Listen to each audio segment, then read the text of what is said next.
There are some people that have their life so well put together, they always have an agenda, they have a schedule, that if you try to talk about anything deep, intimate, or personal with them, they're just kind of push you on the back burner.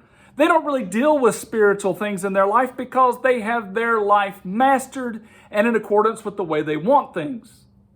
One of the premier ways to witness to this type of person is by looking for a crisis point in their life.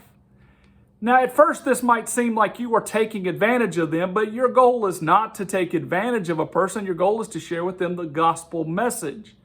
But you will notice that people that have everything completely put together at certain times will face a crisis.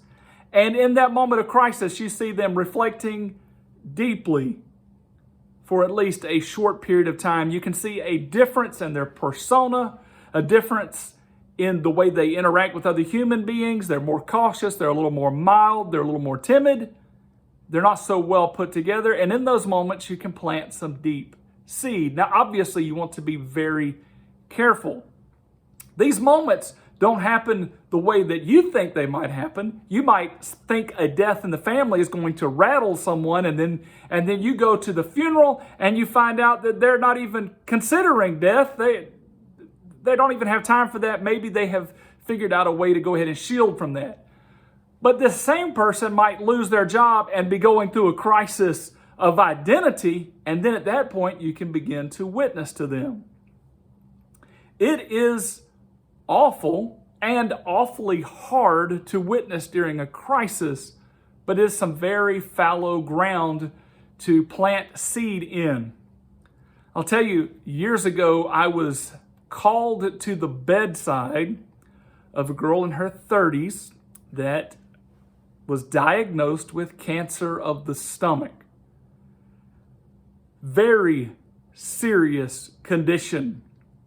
And as I approached the scenario, I knew that this was a crisis point, but also knew that as a pastor, I was being called in there and told about this because I'm supposed to do something about it. And I did not feel the confidence to really go in there and just share the gospel message, but I was aware that of crisis points and terminal deadlines. So when I was faced with this situation, I went in and I tried to be very careful indeed, but this person still wasn't totally open and available. It didn't seem like.